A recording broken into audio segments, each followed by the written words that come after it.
Ladies and gentlemen, we will now start the session on mainstreaming MSMEs for sustainable future. MSMEs play a vital role in India's economy, and supporting their adoption of eco-friendly practices is essential for a sustainable future. Collaboration among governments, corporations, and international bodies is necessary to provide policies, financial incentives, and resources required for this transition. The CII-ITC Center of Excellence for Sustainable Development is supporting MSMEs through capacity building programs, compliance simplification, and fostering market access for sustainable products. This session will explore strategies to support MSMEs in creating awareness of climate action and increasing the adoption of ESG practices, highlighting the challenges and benefits of this transition. We are delighted to extend a warm welcome to the moderator, Mr. Shrikant Somani, Chairman, CII Center of Excellence for Competitiveness for SMEs, Chairman and Managing Director, Somani Ceramics Limited, to take lead. We also welcome the panelists on the dais. Thank you.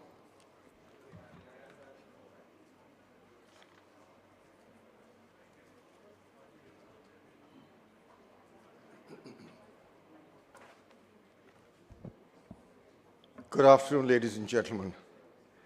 While we are speaking on a subject which has been discussed years on end, and how important it is to actually delve into the subject and see how we can help, is not sustainability, but what do we do which is going to help the environment. And I think the proof of the pudding lies in what is happening in Delhi today.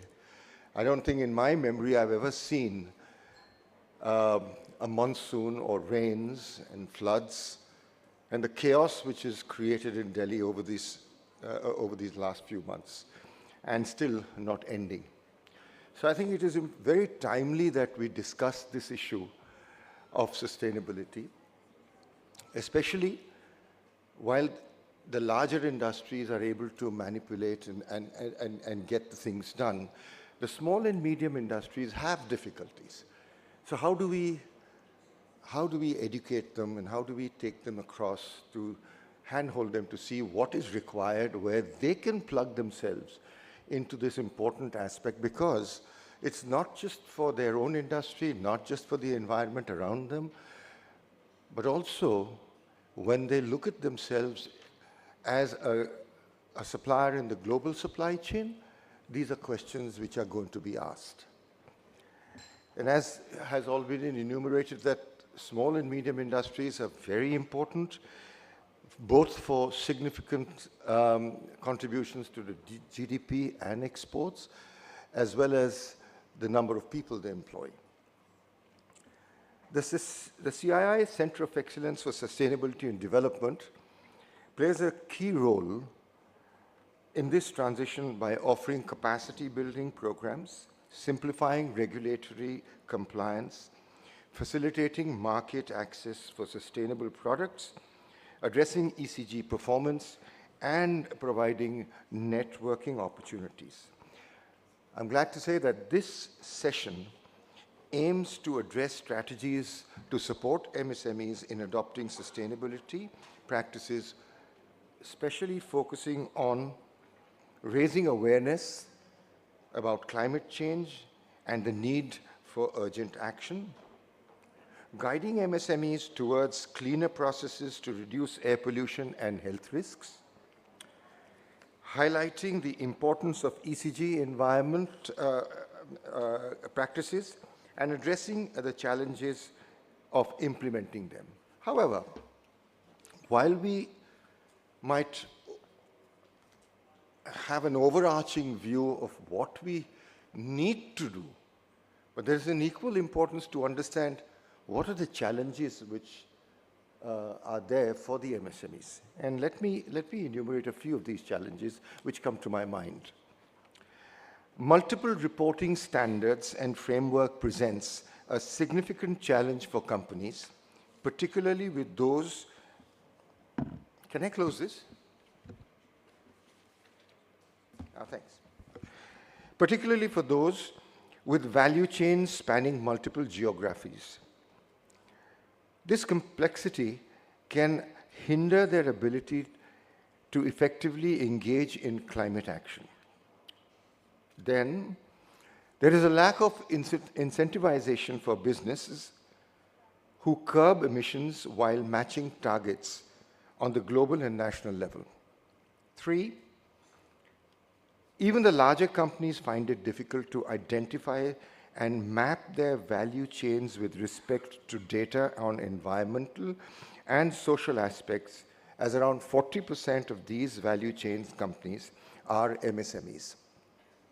4, for MSMEs with limited resources, adopting sustainable practices can be a challenge as it requires significant upfront investment that may not offer immediate returns. And lastly, the value chain engagement of companies at the moment is restricted to education and awareness. With me, I have a very august panel here, and I shall call each one of them to give their views. So I'll come there and ask you. Thank you.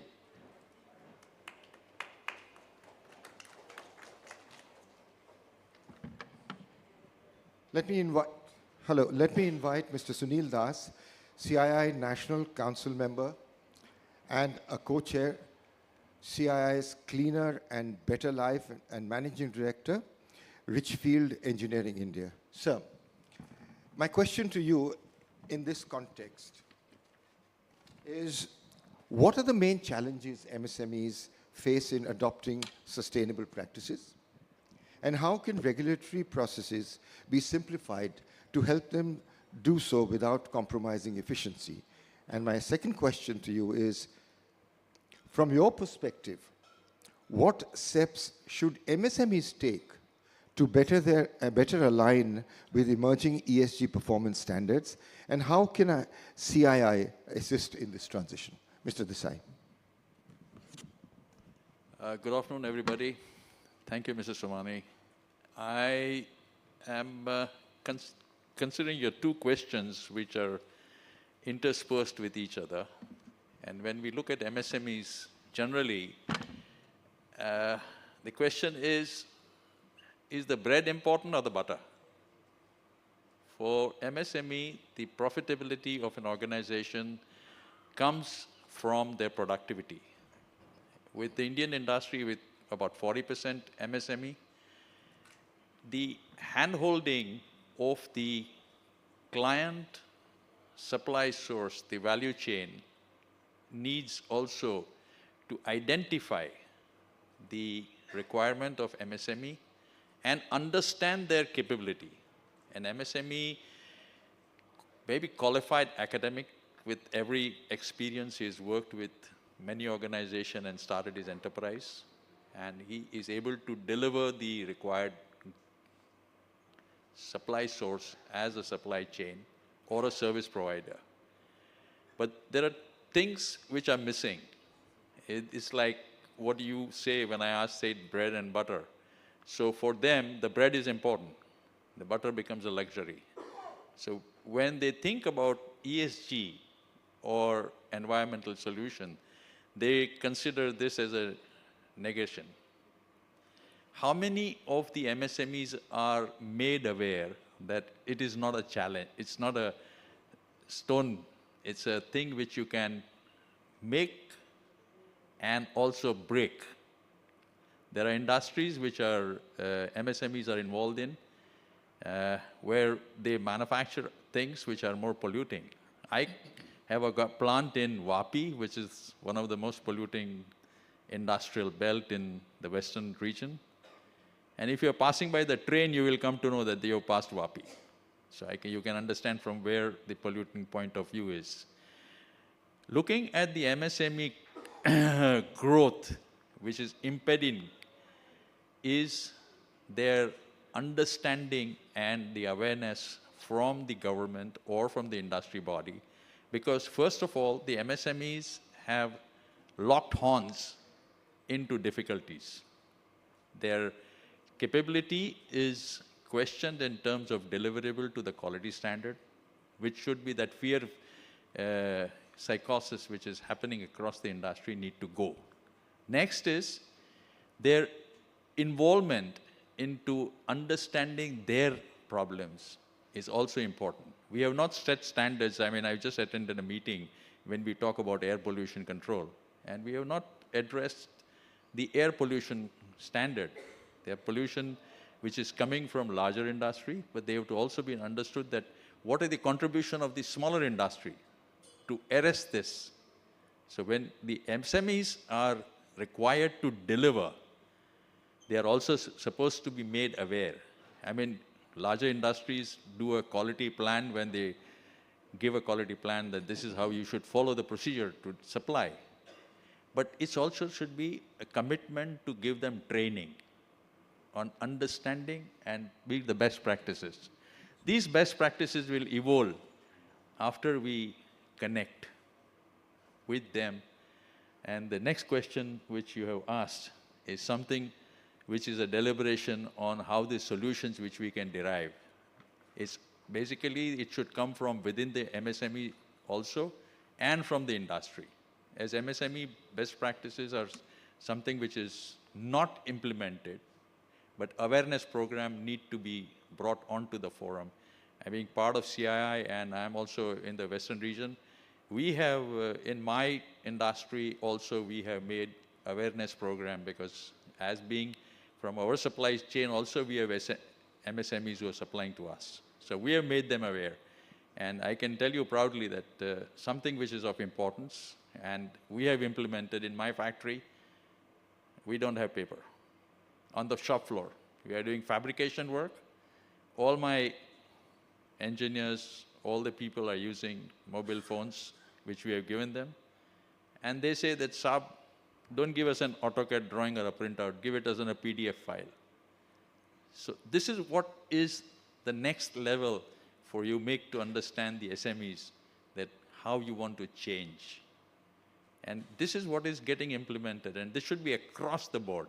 It's not alone in Western region, or it should be in Northern region or Southern region. It should be across the board to take it forward. I think so with that, you can probably make it another way of bringing a standard in the competitiveness. Thank you, Mr. Desai, and I totally agree with you that implementing is only the next step. The precursor to anything that we do is information. And therefore, on behalf of CII's Center of Excellence, it'll be a pleasure to have clusters of MSMEs who can come to us and we can take them, hold them through the informative process of how to implement these things. That'll be a great pleasure. Thank you. Our next person on the panel. Can I add something here? Sure, absolutely. Being co-chair of CII Center for Sustainability, we have 3 centers which we have clusters which we have worked on right now is Meghalaya, Karnataka, and Chhattisgarh. We're talking to the smaller industry, to the MSMEs, and also to the larger industry. It is all people who are attending here today, you need to make a commitment to yourself. We can write commitment that we'll pay our taxes and we'll pay our municipal taxes and our road should be excellent. But it should be commitment from our own side that how much housekeeping we are going to do it for ourselves. If we do that, the cluster formation which we need to get on board can become easy. It can be sector specific, it could be multi-sector. So I think so we can take this thing forward. Absolutely. And make a commitment. And I think so before you people go, I would be very happy if you can endorse that you will be part of the sustainability drive. Thank you. Next on the panel is Mr. Anil Kumar Mehrotra, Managing Director, SBL Coatings. Mr. Mehrotra, from your experience, what are the critical drivers that enable MSMEs to achieve a robust ECG compliance and uphold transparency? How is your organization putting these principles into practice? And my second question to you is, as a value chain partner, what ESG criteria has your company been evaluated against, and what valuable insights have emerged from the process? Additionally, what key milestones or focus areas are next on your company's ESG roadmap? Mr. Mehrotra. Thank you, Mr. Swani, and good afternoon, everyone. To answer the first question, I would rather answer both the questions together, because that is an easier thing to be done. I truly believe that every change, meaningful change, is brought about considering the human factor, because that is where the core lies. And for that, the drivers that we're talking about for this change to be brought in starts from there. And I would say that MSMEs, or everyone rather, has to travel through the entire thing, and the drivers have to be taken care of. Now, when I say travel through, it does mean travel, means T-R-A-V-E-L. So T stands for trust. So the stakeholders' trust is the prime factor, I would say, the main driver. And as the old saying goes, charity begins at home. So the first and foremost comes the employees. We have to gain trust of the employees that whatever changes that is happening is for their benefit. So it starts from trust. And how does the trust build up? It builds up with, if we make them aware that by identifying the risk factors they're going through in the environment or processes or product or governance even, so they have to be brought in the decision-making, everything, and build their trust by mitigating the risk that they're undergoing daily, on the daily basis. So second comes the risk management, TR. Then is the accountability. The accountability, the ownership of the entire process has to be taken. And ethical decision-making and transparency is the key, wherein people start changing and try, because we all know change is always resisted, be it MSME or any other. The change is always resisted. So this is how, when we bring in transparency, accountability, ownership, people start trusting. And then comes the value addition, by what can we do value creation in terms of processes or products or policies, taking care of everything, so that people do start understanding that this is going to help their lives. And also, the companies make profit out of it, because there's a lot of things. E is the efficiency. Efficiency, when we bring in all these things, the output increases, and that leads to the profits. So this entire thing is very, very important for everyone, for every stakeholder to understand. And once this is done, it becomes relatively easier, I would say. But yes, at least the ball starts rolling. And last but not the least, L is legislations, regulations of the government, which I suppose would compel everyone to change.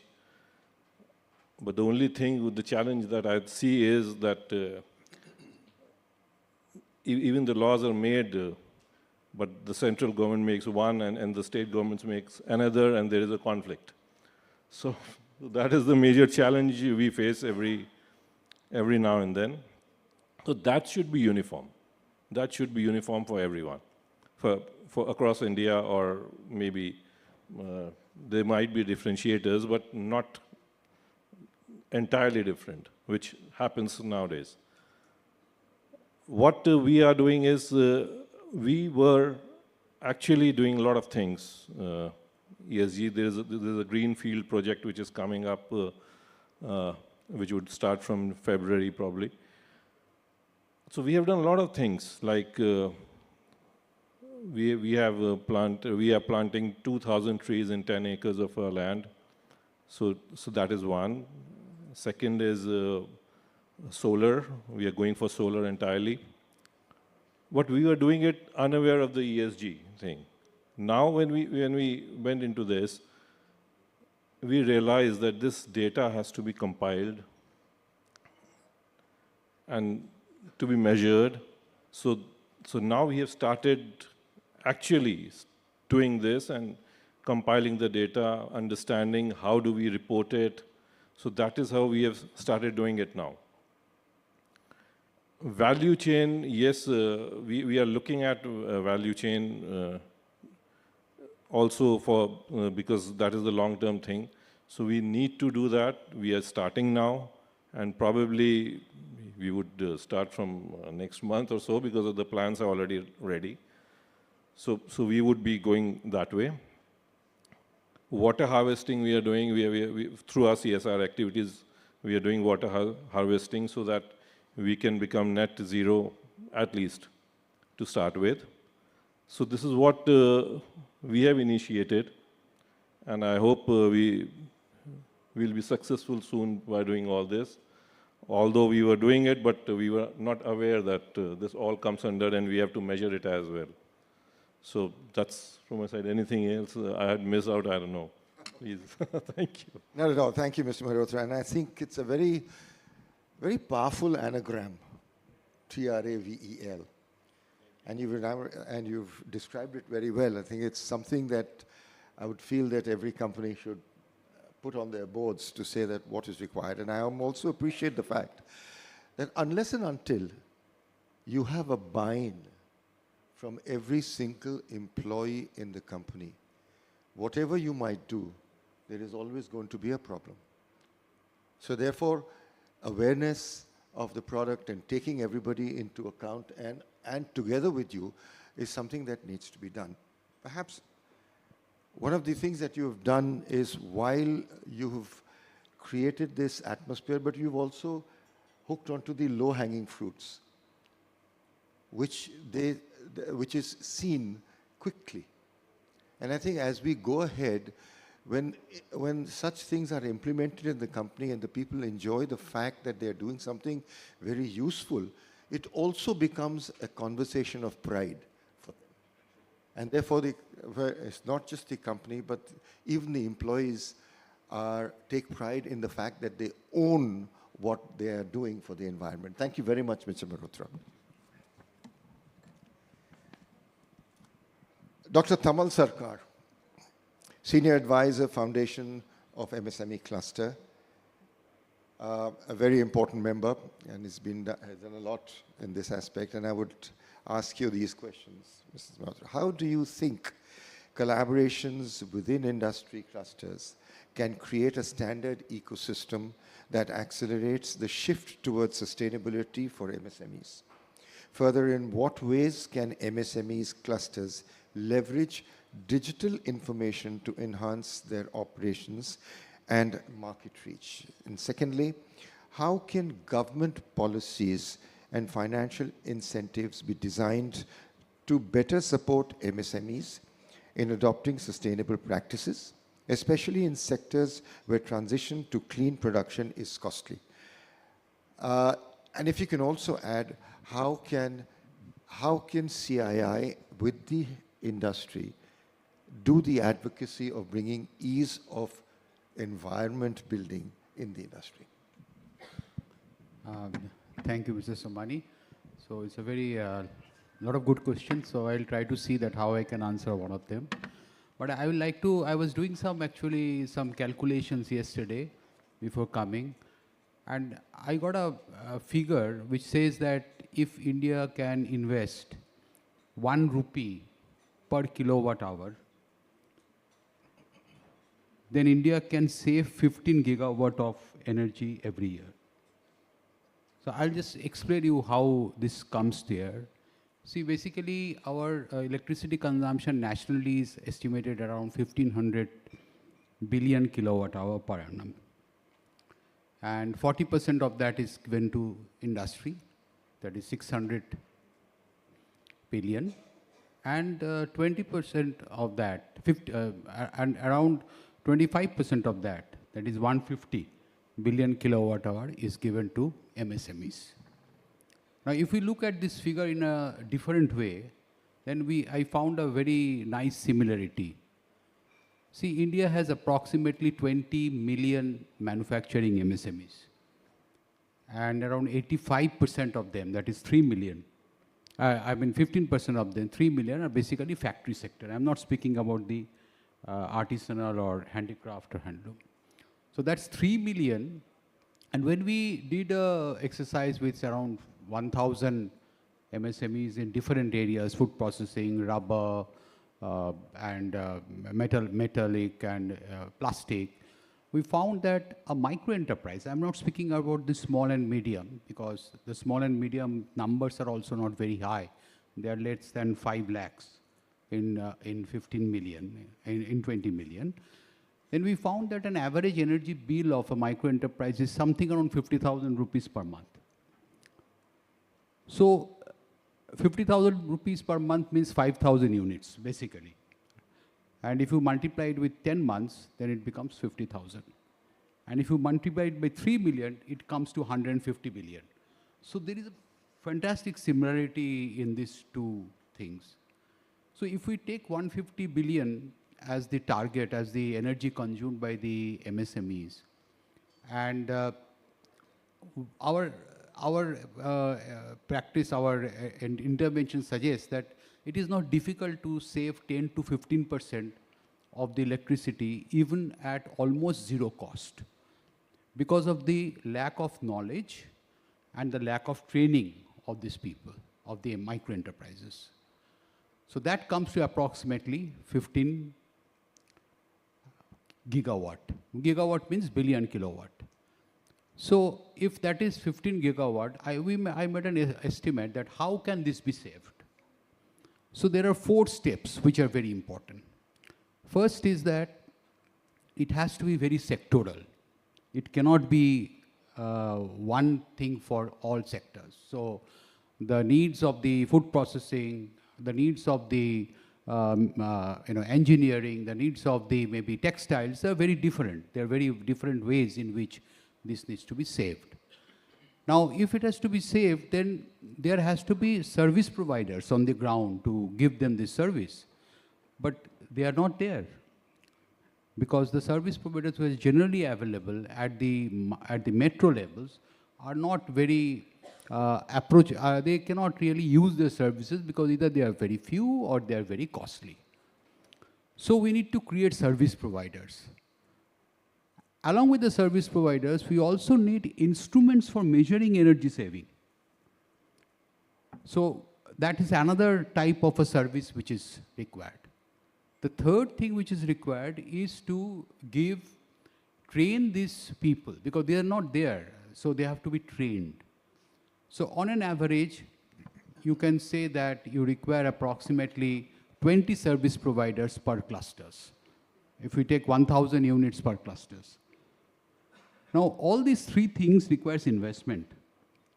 And 20 service providers, and India is having, say, 1,500, if you go to our website, clusterobservatory.in, there are around 1,500 factory sector clusters. So that means we are speaking about an employment of approximately 3 lakh people.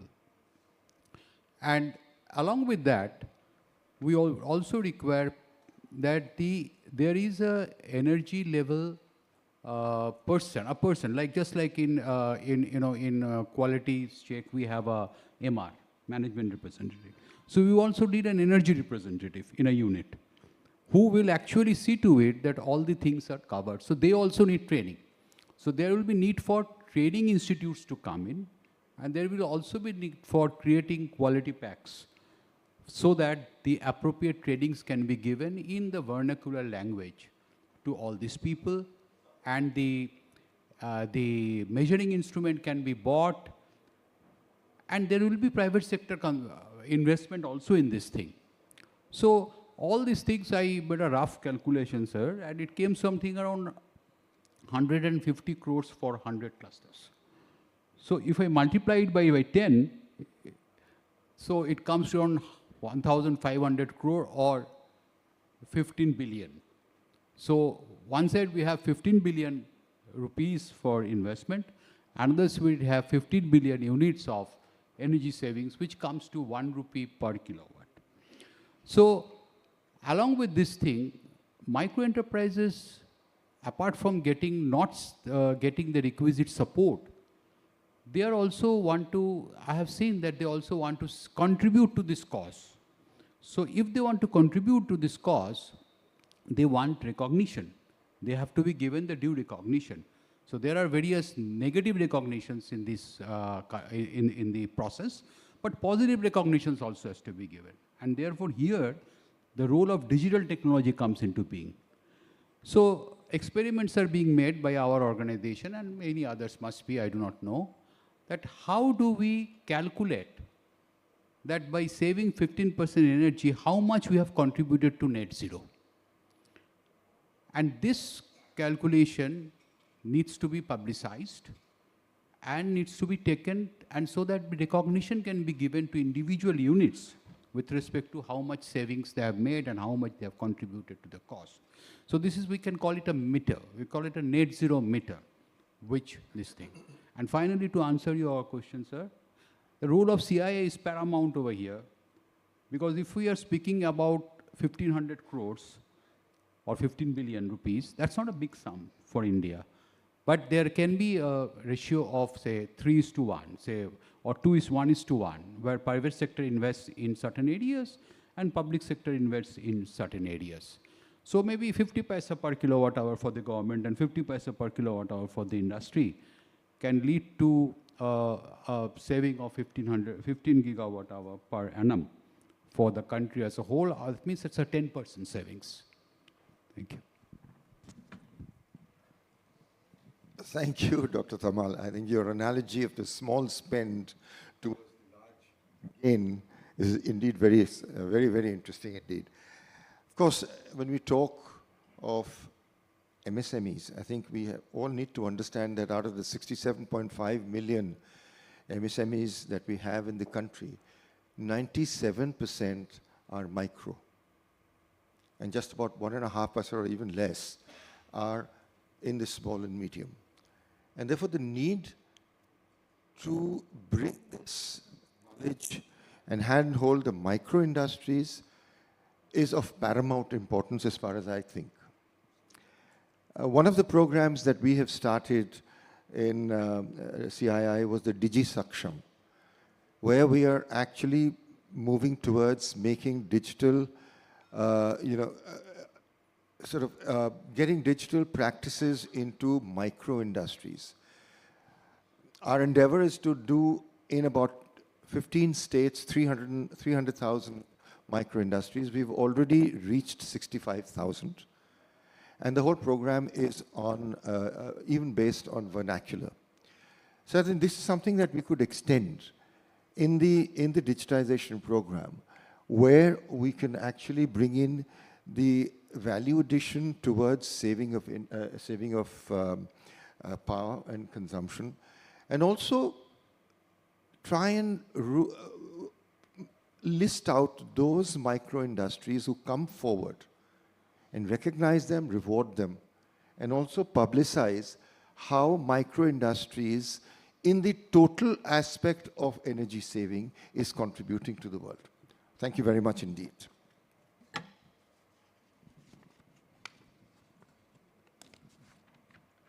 Last but not the least, I have Mr. Shovik, Chief Manager of Rockman Industries. Mr. Shovik, I have two questions for you as well. How does your company integrate sustainability into its supply chain management? And what challenges have you faced in aligning suppliers with objectives? Now, of course, this is a very important question, and it has been also deliberated before, that it is also a task of the OEM principle to advise their OEM partners on sustainability and also make aware and teach them. I think the onerous task is also on the OEMs. And my second question to you is, what are the key strategies your company has successfully implemented to achieve cleaner processes?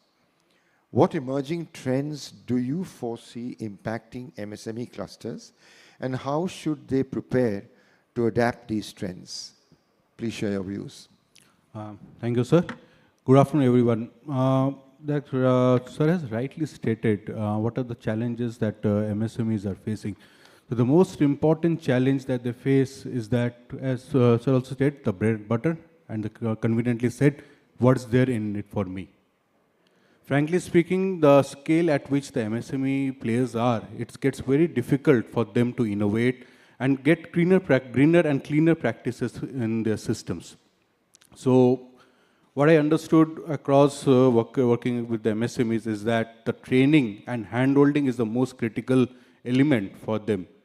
How we can do it? We can create clusters, we can onboard them and handle with all the technology and the R&D facilities that we are having, getting the cleaner processes for them. Secondly, to make them understand for the cleaner circular economy element. Sir, you must be knowing regarding the elements that have been happened in the Sweden textile industry, how the government and the larger organizations came together to help the MSMEs to make them understand the circular economy part, how the garment industry entire structures changed and they went into the cleaner processes. One of the critical elements that I said regarding the bread and butter, as sir also stated the same, is that how the government can also help. We have seen across in Netherlands regarding the green bonds they came up with, which is a particular way the government supporting the MSMEs and the smaller enterprises to provide funds to them for the capex, which can be utilized in the capex for getting the capital and the entire process for them. Fourth thing that I think is very much important regarding the handholding for them for the technology. The return on investment on this technology and R&D processes for the MSMEs is very slow because of the scale at which work. Can we have a clustered way in which 4, 5, or the entire cluster starts investing in the technology or the R&D facility they have, create a common system, and accordingly they utilize it on a better way? It can, for a very small thing, if it's stated, like for example, setting up an ETP plant. As sir is from the paint industry, he understands that setting up an EPT is very much capital intensive. However, if number of MSMEs come together, set up a common infrastructure, it can help them to get the ROI faster, and as a result of which for getting a cleaner processes.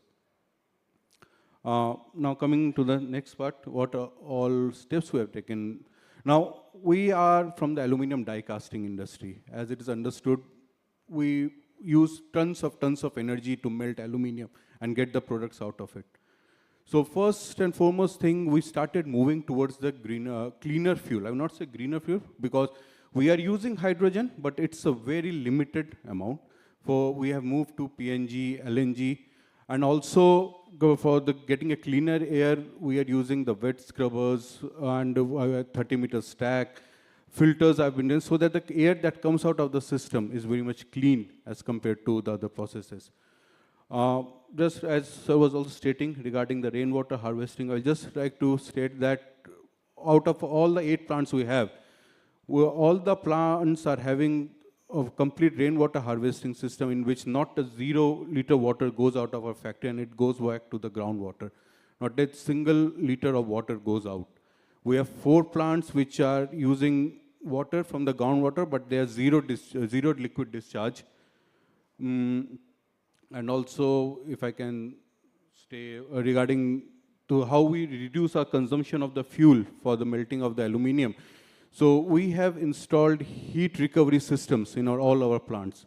So whatever heat that is generated from the smoke or from the emission of the gases, we reuse it, which is coming out at 550 degrees centigrade, and maintain it for our molten aluminum. So can you just again restate the second question? The last part. Second question was, Last part. what emerging trends do you foresee impacting MSMEs clusters, and how should they prepare to adapt these trends? Okay. That's a very interesting one because for this, I think there should be two elements that we can look into. First thing, the usage of AI and IoT. So suddenly, this AI and IoT have come a big way for across all the large enterprises, and the utilization of the same on the smaller, micro, small, and mini enterprises is also very much critical. So I assume that it can only be done if we are able to train them, and it will need the support of both the government and the larger organization. Now, the second part, which I think is a major challenge they will face, is the availability of water to them. Yes. This is something that I think, because the way they are all situated in one area and they have zero recovery of water. Whatever water they are getting is either from the municipality at a very high rate or from the groundwater. And the cluster, they are all available in which the usage of water will go is very high and the water tables will drop very fast. So as soon as they can get into the water recovery system, either they can get into the rainwater harvesting or getting into the cluster I was stating about the zero ETP in which they can set up, it will be very much beneficial for them. Thank you, Mr. Shovit. I do agree with you that this is an advocacy which we need to create with the government, that common facilities of water treatment should be put in clusters. Very close to Delhi, there's a 400-year-old ceramic cluster which has almost about 200 to 300 units, Khurja. And they're so polluting, but there is no common facility of treatment of water. I think these are points that are well taken, especially understanding that how important water is. Before I open the session for a question and answer, I have a question to all four of you. Tell the people here what you think are the cardinal things that they should begin in their plans for getting into this and understanding the ESG. One cardinal principle, each of you. I'll start with you. I think which is the easiest one is plantation. I mean, that is the easiest one, as we do in our factory. Every birthday is celebrated and everyone is supposed to plant a tree or whatever he wants in the area, and so that is a must in our factory, and we follow it. So that is the easiest thing I see everybody can do.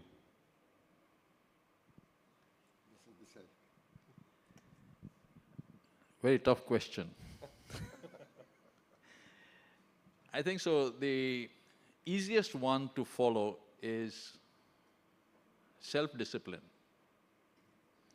If we teach all our employees or our colleagues or our working partners self-discipline, it's a question of the simple mantra which, everybody as a Hindu will say Om, and, the Christian will say Jesus Christ and something and all that sort of thing. But at the end of the day, it is your own self. So as a managing director of my company, we have a golden rule that when you come to the office, decide what's your task for today and what you're going to achieve. So it's a self-discipline. So I think so if we come with self-discipline, then the motto of housekeeping and productivity and administrative capability and all that would become easy. Just give an example. We were reeling under water. My house was under water. And self-discipline. So we understood how the employees also were suffering, and that self-discipline paid us that we were back in production in 3 days, where the other people took 10 days.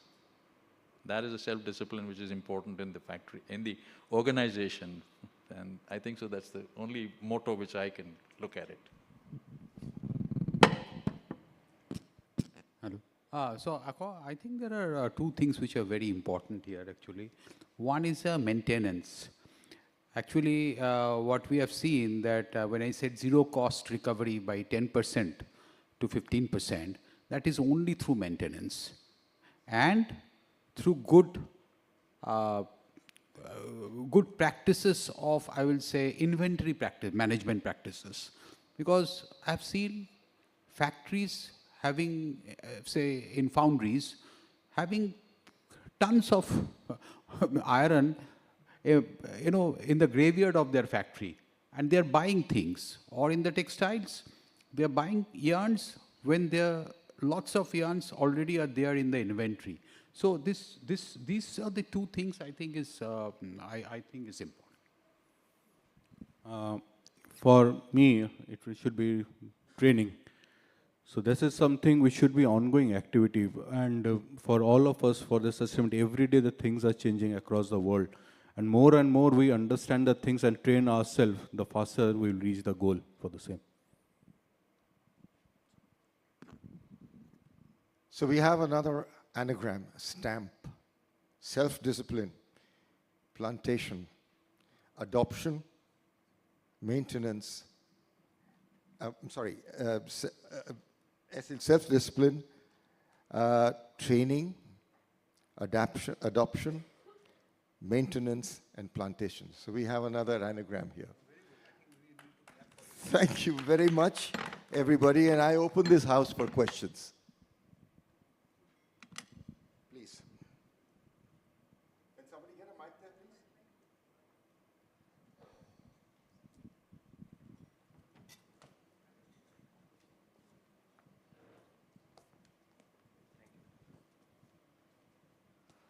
Thank you for giving me chance here. So Please can you introduce yourself, please? yeah, I am Nitish. I'm representing Adventive Solution, that is a tech-based company. So my question here is, so for the micro and small organization, there is a immediate financial pressure or immediate financial need over a long-term sustainable need. So nowadays, I can strongly say that the immediate financial need is the topmost priority than the long-term sustainable need. At the moment, micro and small organization is facing this challenge, how to balance between these two. Thank you. Anybody else?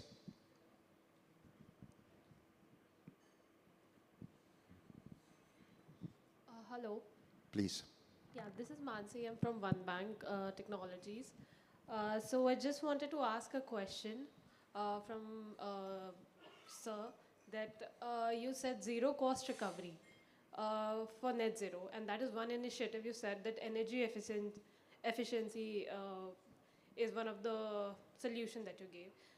Can you give few more examples that zero cost recovery or minimal cost recovery can be implemented in our organizations? So let's take an example of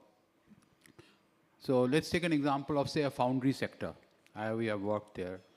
So in the morning when the foundry people go and put the coal into the fire, the overnight it is kept open. So when it is kept open, it catches moisture, and its capacity to burn, it takes a lot of time. And that itself can save 10%. Or maybe that the ash content of a coal is related to its capacity to burn. So when you are burning a better ash content coal, and yet you are using higher amount of coke, you are actually wasting coke. So that's another example. Or maybe you have a blower and there is a motor attached to it and it is not functioning. It is maybe functioning at half the capacity. So you are wasting your electricity on this thing. There are so many of them for every industry in plastics, and we have a publication which gives all this zero cost investment which are very beneficial. Mr. Sarkar, can I add something more to that? To the I'm sure you'll be adding first to more. the gentleman about the finance which you mentioned, that long term and short term. I go back to what your question is, that, you know, the priority, that today you want the priority, that what is your priority? But in that priority of the micro or small or medium enterprises, there's an element of profitability. And that profitability is the one which you want to go from a 2-bedroom house to a 4, to a villa, to a castle. Now, in that growth, you forget that in your own boundary, as what Mr. Mehrotra mentioned, you forgot to plant the trees. So in that question which I'm talking about, your priority, you need to take out that segment of what your sustainability is going to be. You put your money in the micro, puts his savings into the bank for the future. So consider that sustainability of making your industry green. And that is a sustainability point which you have. I'm talking to the young lady about the element of surprise which is there and what you want to do on sustenance. We travel around the city. You will see pieces of iron lying around. You go to the police stations, you'll find old vehicles nabbed and kept there. They're rotting. Municipal corporation trucks are lying around. They're in the yard. What is this? This is not sustainable. You need to recycle that back. The recent deluge and the landslide need to be understood very clearly, that the earth also feels the pain. And we all are educated, we know what it is, the implications of that. The river changes its own course, and water finds its own way. And so is the heat. It doesn't wait for anybody to take permission that you have to apply to the government to get a passport. The river is not waiting for a passport, the sun is not waiting for the passport. And the climate change is going to affect the industry, not alone in one part of the world, but across the globe. So if we are doing in sustainable, there are so many factors which we need to add up. So that's what I'm saying, self-discipline. You need to work to keep your house in order so you are at peace. And that is, I think, so I give you the answer to what your question was, that how you want to save. Every kilo of steel is wasted is 120 rupees. Well, I have to say something, and what you said on environment, and how the earth is really burdened. You know, I was surrounded by 17 gorillas in Rwanda. 17. And at the closest was 10 feet away from me. And I was alone with my guide. And I asked him, what if they attack? He said, they're all in the wild, and they might. I said, then we have no place to go. We are minced meat. He said, Mr. Somani, just kneel down, bow your head, and the gorilla understands that you have surrendered, it will not attack you. But here, as the most intelligent species of the animal kingdom, we just are not understanding Mother Earth is begging us that I have surrendered, please look into it. Thank you. So we're all done. So any other questions? Please. Good afternoon. My name is Pranay Kumar from Vasudha. So my question is directed to Dr. Sarkar. Mentioning that 96% of the MSME is micro, and there are lots of barriers, even in government contracts, L1, previous experience. How do an innovative company in a micro sector transverse and navigate to get financing? Because there are 2, 3, 4 companies there, and I asked them, and they only got grants or something, but banks have not actually funded them. And in previous session also in finance, I asked, and they did not have any clear answer. They had a top-to-down approach. So how do you think a bottoms-up approach in financing with a certain amount of risk from the financial institutions could be done, especially if the Prime Minister is asking all the banks to give collateral-free funding, but actually in reality, banks are not funding actually? and they are not even given in writing that your project is rejected. So how do you navigate that? I think there are three eminent industrialists. I think they will be able to answer the question much better, sir. You are talking about the CGT SME loan, correct? If I'm not mistaken? Yes, one of them. There's a bit of a misnomer which is happening around, in the industry, that the banks are not funding. The banks are funding. I think so you need to do a little bit of introspection, go to the bank, discuss with them, what are the problems. And if there is still an issue, there is the District Industry Center which helps you out in getting this problem solved. If you are a new organization, then also they give you the funding. It's not that they need a balance sheet from the previous years. There is a table on which they will grant you the funding. I mean, nobody can walk into, CGT SME loan is there, which is 5 crores. But, you can't just walk into the bank and say, oh, I've got this fancy project and I want 5 crore rupees. You need to prove the credibility of the project. You need to prove the credibility of the saleability of that item. And also, you will be able to return. Because we have incidents where people have borrowed and they have just vanished. So we don't want to be one of them. The MSME are more mature, and we need to bring that maturity to become from micro to small, small to medium, medium to large. So if we have that goal, I think so your problem will be solved. You approach a bank and you'll be able to solve it. If there is some issues, get into touch with CII, Secretariat, MSME. They'll be able to guide you. All right?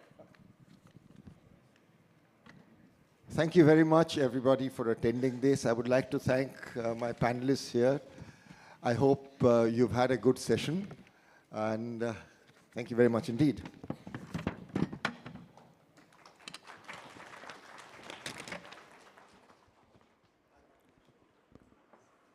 With this, we come to the end of this session. Our sincere gratitude to the panel members and the moderator for this insightful session.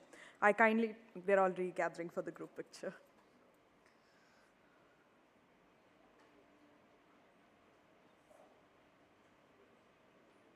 Thank you so much.